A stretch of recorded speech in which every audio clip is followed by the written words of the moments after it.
who hasn't travelled? Matters obviously from the first leg. Obviously, tweaked his knee in the first leg, and so he's out. He'll miss the rest of this season, and disappointing for him because he's been a big part of sort of this latter part of the season, particularly in Europe for us, and disappointing for him more than anything else because he was, like I said, it was a big catalyst for us, and he misses out. But that's been also a constant of our season of dealing with these things. So we'll just overcome that, and then everyone else from the first league travelled and ready to go. Matt. Hi, Ange. I'm back here. When you came here with Celtic, you decided not to train on the artificial pitch, saying it made zero sense, and tonight you are. Is there a recognition there that you're learning from what happened before? Is it a different approach? No, it was different circumstances, and it was just a different scenario with Celtic.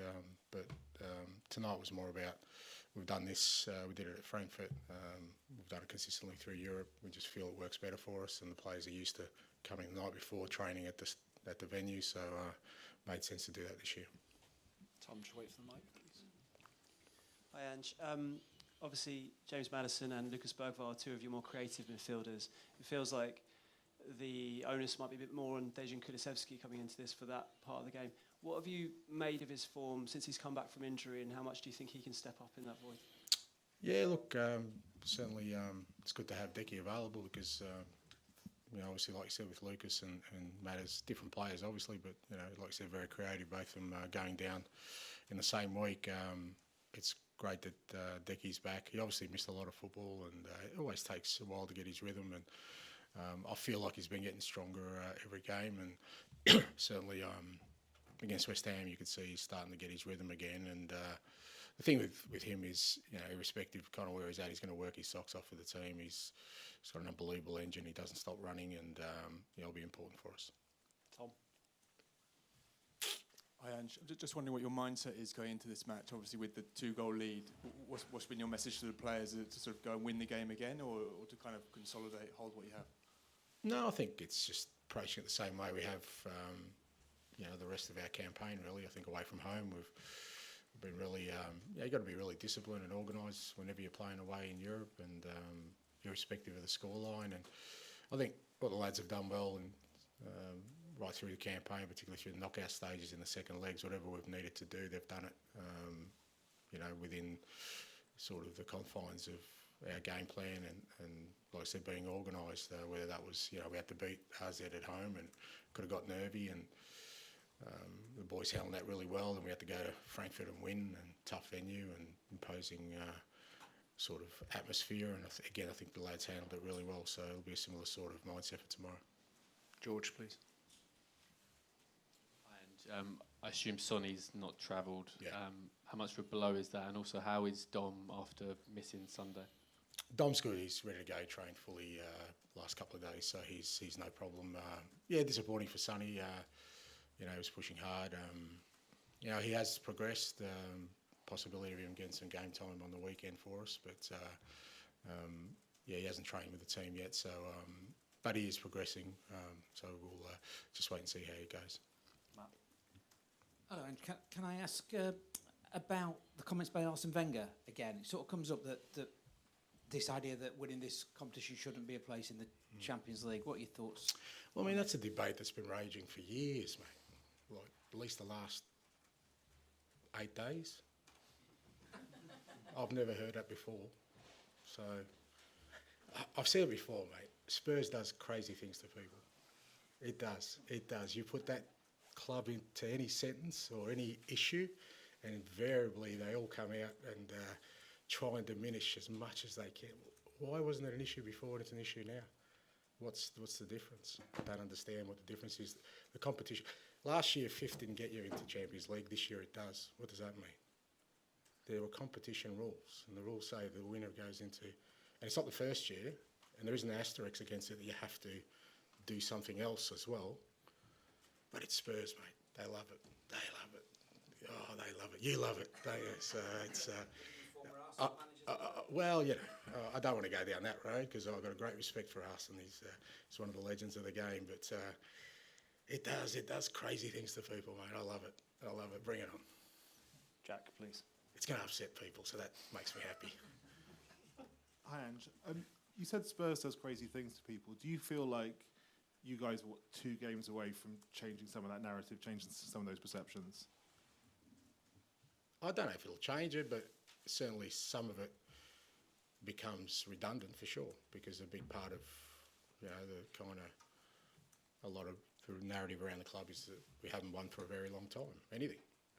15 years, I think, for any kind of trophy, 21 years for a European trophy, so I think that's part of it. I think some of it will still exist beyond that, but as I said, you kind of, from my perspective, how do you create a winning culture? Well, it starts with winning, and I think the more experiences you have winning, and if you can, land a trophy along the way, that certainly gives belief within the whole club that it's capable and possible of doing. But we've still got a big game tomorrow to even get through to get to a final before we can start sort of talking about that. And Bodø Glimt player Fredrik Sjøvold said after the last game that your pressing was very bad. What is your response to that comment? That's okay. It's a game tomorrow. All those things will be answered. This wasn't my original question, but I'm intrigued. You said that Spurs does crazy things to you. So not to me. No. Not to you? No. I said to people, not to to me. people. No, I'm fine. Are you sure? Yeah, no, I'm great. I'm definitely good. Yeah. Okay, because I was intrigued how crazy Spurs has made you. It hasn't made me crazy at all. I was talking about other people. I wasn't talking about me. I was asked a question about, apparently there's a massive raging debate about the legitimacy of us, or Man U potentially being in the Champions League next year, as if it's, you need to change the rules because Spurs are involved. So, yeah. You got your match against Villa moved. Does that mean you feel you have one foot in the final? Oh my God, really? Yeah, next question, please. I've got no idea. Yeah. You realise I'm the manager, yeah? I don't make the rules, I don't change fixtures, I'm the manager, yeah? Okay, yeah, go. Playing here against Bodø Glimt, what is the biggest challenges facing them here?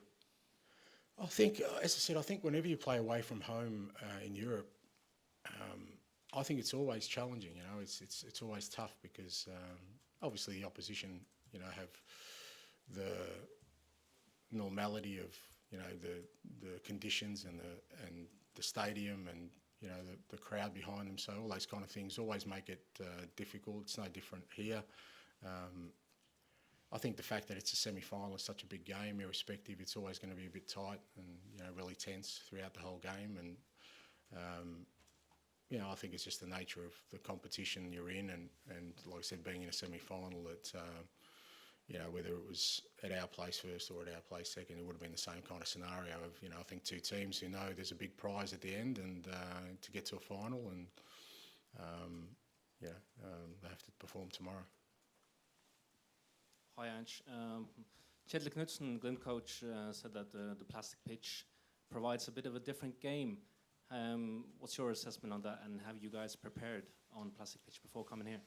Yeah, it does. It's obviously different. But, again, it's, we'll train on it today.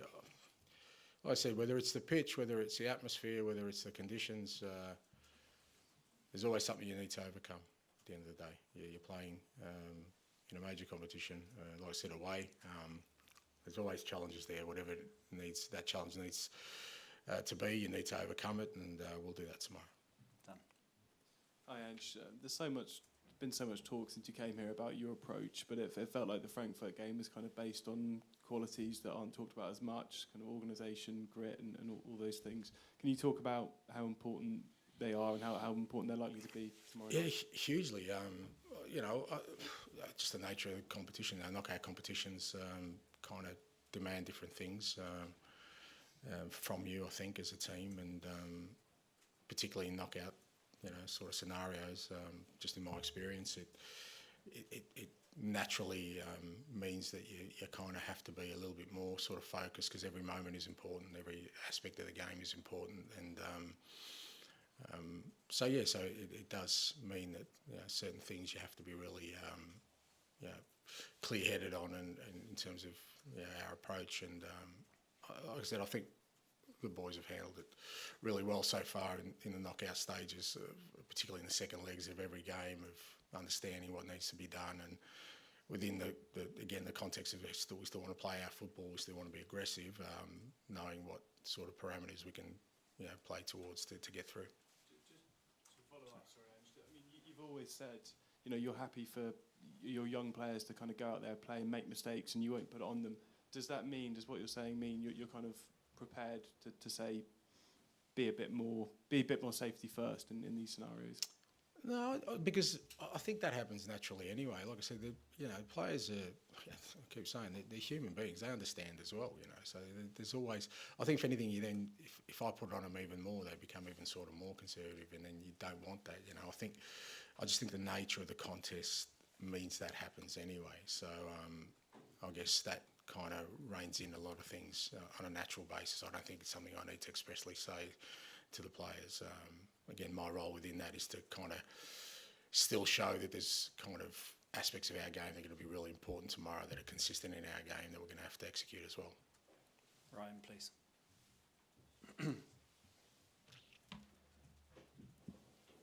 Hi, Ange. Obviously, you touched on the fact Maddison and Son are missing. Have you spoken to any other players in your squad about stepping up and filling that leadership role? Because they're two of your key leaders, or do you leave it to the players to take it upon themselves? It's fair to say we've had good practice at it, mate. We've had a fair few leaders missing the whole time. So, it's like I said, that has been a constant in our season. Different times. I don't know how many captains we've had this year, to be honest, actually leading the team out. So I guess that's been a challenge, but the beauty of that is also it's allowed growth in some guys, whether that's Pedro or Bentancur, Basuma, Dom Solanke. They're all sort of, apart from sort of Vic and Romero, have all had to step up at different times this year, because sometimes all four of our leaders, of our games, all four of our leaders have been missing. So because it's been a constant, I think it would have been more of a sort of maybe an issue for me to sort of discuss with the players, if it kind of we got hit at this point of the season and we hadn't had to deal with it before, but it's kind of something we've been dealing with all year. Final question here at the front, please. Hi, Ange. You spoke about how you faced many challenges throughout your managerial career. This season in particular has been really difficult. If you're able to come through this competition and win it, do you think that sends a real message about resilience in general and for yourself and your team in particular? Yeah, look, I do think resilience is a really important commodity for sure. I think anyone who has success in whatever field it is has had to show resilience at some point. I think I think there's this notion that success just is linear and it comes really easy. It just doesn't exist. Everyone knows, anyone who's had success in their career, like I said, in whatever field or whatever vocation they pursue, will know that at some point, they've had to deal with adversity. We've had to deal with a lot of adversity this year, and I'm really proud of the lads that I've said before many times this year that through that adversity, they've never sort of splintered or lost or wavered belief in what we're trying to do. And we wouldn't be sitting in this position if that was the case, because there's plenty of opportunities during the year for that to happen. I think it's a testament to them. And I think it helps you in games like tomorrow, because you're going to have to deal with another challenge. But, if they can sort of tap into the way they've dealt with every sort of stumble we've had this year and every challenge we've had this year, then, they'll find the strength they need to get the job done tomorrow. Thank you very much. Thank you.